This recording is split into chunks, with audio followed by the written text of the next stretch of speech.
probiotiques? Si. Si, tout le temps? Tout le temps? Pas tout le temps? Presque? Très bien. Alors, Pour éviter la dysbiose. Secondaire des antibiotiques. très bien. Pour Alors, éviter c'est ce que je voulais entendre. Il n'y a pas que ça, madame. Alors, chez l'adulte, alors je passe sur la définition des probiotiques. Je pense que vous connaissez très bien que c'est une histoire qui est. Vous connaissez l'histoire Oui. des probiotiques. Vous connaissez la soupe jaune? La soupe jaune?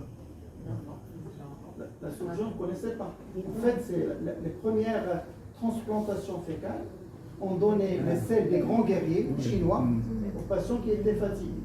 Et en fait, on donnait des probiotiques, on donnait des selles. D'accord? Ça s'appelait la soupe jaune. On en donnait aux gens qui étaient faibles, prenait les selles du plus costaud dans la tribu et on la diluait dans l'eau. Et ça, c'est la transplantation fécale. Et en fait, l'Helicobacter pylori, en fait, il ne diminue pas que les effets secondaires. Il augmente l'efficacité. Parce que les probiotiques, ils ont des mécanismes, regardez, ils ont des mécanismes qui sont intrinsèques. Alors, ils produisent des substances compétitives. J'ai mis juste une diapo, mais j'en ai une vingtaine si vous voulez. Donc, il y a des substances compétitives. Par exemple, l'acide propionique. En fait, parfois, ils sécrètent des acides gras à chaîne courte qui peuvent détruire l'Helicobacter pylori. Donc, il a des sécrétions qui peuvent inhiber ou détruire l'Helicobacter pylori. Deuxièmement, il a un effet d'adhésion, il y a un effet d'espace. Tu prends des probiotiques, il ne laisse pas l'Helicobacter pylori adhérer à la muqueuse. Donc, il y a une compétition dans l'espace, d'accord? Et il y a une stabilisation de la muqueuse. C'est-à-dire que quand vous avez l'Helicobacter pylori en présence de probiotiques, il fait moins d'inflammation, d'accord? Et bon, vous connaissez un peu les types, il y a les lactobacillus, les bifidobacterium, il y a les bacillus, il y a les Saccharomyces boulardii, les Saccharomyces cerevisiae. Je passe sur les us, d'accord? Et au départ, les gens, comme ils ont vu ça in vitro, ils se sont dit, est-ce qu'on peut traiter? Parce qu'il y a des gens qui voulaient traiter l'Helicobacter pylori juste par les probiotiques. D'accord? Et là, vous avez la première méta-analyse qui a été publiée en 2018, encore des méta-analyses sont intéressantes. Ils ont donné probiotiques, placebo, ils n'ont pas donné d'antibiotiques. Et regardez, ils avaient 12% d'efficacité de plus qu'un placebo. Ça veut dire que rien que les probiotiques, ils donnent 12% d'efficacité.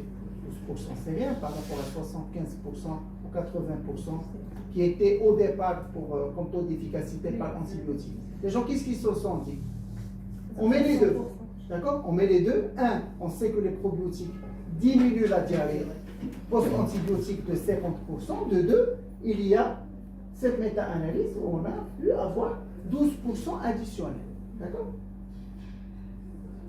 Et regardez ici, première méta-analyse en 2015, 4000 titres, quasiment 7000 participants, et vous avez 11% de plus d'efficacité, regardez ici, 1,11% par rapport au placebo, et 40% de moins d'effets secondaires. Donc vous avez plus d'efficacité, moins d'effets secondaires. Deuxième méta-analyse de 2019. Ça veut dire là, on a des essais avec la polythérapie dismutée, il y a des essais pour la pédiatrie. 40 essais, quasiment 9000 patients. Regardez ici, 14% de plus d'efficacité. Donc il y a plus d'efficacité. Regardez ici, 50% de moins d'effets secondaires. D'accord? Donc vous avez moins d'effets secondaires, plus. Voilà. Et il n'y a pas que les effets secondaires. Il n'y a pas que la diarrhée qui diminue. Vous avez moins de diarrhée, moins de douleur abdominale, moins de nausées, moins de goût métallique, moins de vomissements et moins de troubles de transit. Donc vous avez tous les effets secondaires qui diminuent. Donc ça, alors chez l'adulte, on est parti sur des recommandations au départ qui étaient très suspicieuses par rapport au rôle des probiotiques. Et au départ, regardez, ça c'est les recommandations du Collège américain de gastro, il disait que ça semble prometteur, d'accord? Et puis après, on est passé en 2017 dans les recommandations de Maastricht à quelque chose, certains probiotiques marchent. Et finalement, les dernières recommandations, c'est clair, c'est entériné, c'est en fait, certains probiotiques ont démontré qu'ils sont efficaces dans la réduction des effets secondaires, d'accord? Deuxième recommandation, certains probiotiques ont un effet bénéfique sur l'efficacité. D'accord? Donc maintenant, chez les gastro-adultes, on sait que ça diminue les effets secondaires, c'est une certitude, et ça augmente l'efficacité, chose qu'on a retrouvée dans les recommandations de l'Organisation mondiale.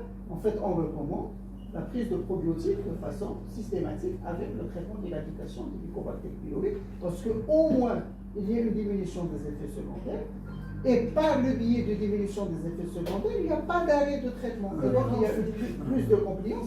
Mon avis personnel, c'est qu'il y a aussi un effet qui est intrinsèque, vu les dysphysiopathologies que je vous ai citées. Donc, très probablement, il y a une augmentation par le fait qu'il y ait des probiotiques sur l'efficacité du traitement d'éradication du Mycobacter pylori. Comme les gastro-adultes, ils ont eu plusieurs années d'avance dans le traitement, malheureusement, vos recommandations sont un peu à la traîne. Et les dernières recommandations disent que voilà, dû à l'hétérogénéité des essais, on pense qu'on ne connaît pas maintenant quels sont les probiotiques qu'il faut utiliser. D'accord?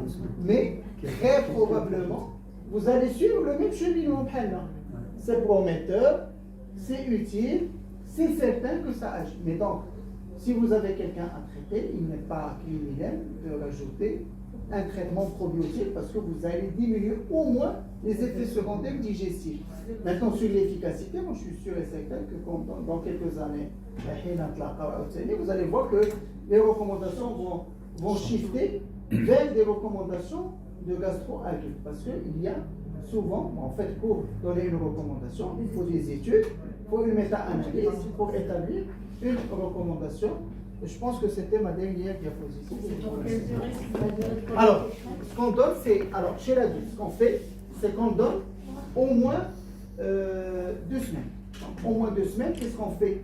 Alors, il y a plusieurs façons de donner. Donner avant le traitement, au moment du traitement ou après le traitement. Et sur la méta-analyse, regardez, j'avais rapidement, alors, ça vient rapidement. Alors, regarde, dans cette méta-analyse, on a comparé le before and same, le same and after. Ça veut dire qu'on a comparé au moment du traitement et après le traitement, avant le traitement et au moment du traitement. Et la meilleure façon de donner, c'est avant le traitement, une petite semaine avant, et au cours du traitement. D'accord? Donc c'est la meilleure façon de donner. Mais même si vous oubliez de donner avant, donnez au moment. Mais moi ce que je fais, je donne un probiotique pendant une semaine, et juste après je lui dis, démarre ton traitement, étant préparé par les probiotiques. Et pour les probiotiques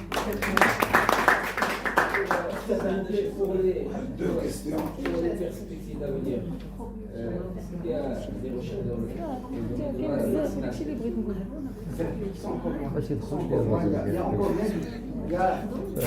il y a quelques essais, mais il n'y a rien de bon. Le jour où vous allez être celui qui va avoir un lèche, je vous ai expliqué que c'est un gène où il y a beaucoup de mutations. Et on est capable de reconnaître, la médecine légale, quand il trouve un cadavre, parfois c'est à travers la PCR du Mycobacter pylori qu'il connaît son origine. Il est asiatique, il est congolais, parce qu'il y a des caractéristiques communes par région. D'accord? Donc, très probablement, on aura, parce que c'est très difficile de faire un vaccin pour une bactérie qui mute. D'accord? Et là, cette possibilité de mutation. Est-ce qu'il y a une préférence d'une souche pour les probiotiques ou n'importe quel prébiotique? La question, elle est excellente cette question. Alors regardez madame, qu'est-ce qui marche? Là encore, méta-analyse. D'accord? Alors méta-analyse. Alors je vous montre la méta-analyse. Alors il y a le bifidobacterium, il y a le lactobacillus, il y a le bacillus. Alors regardez.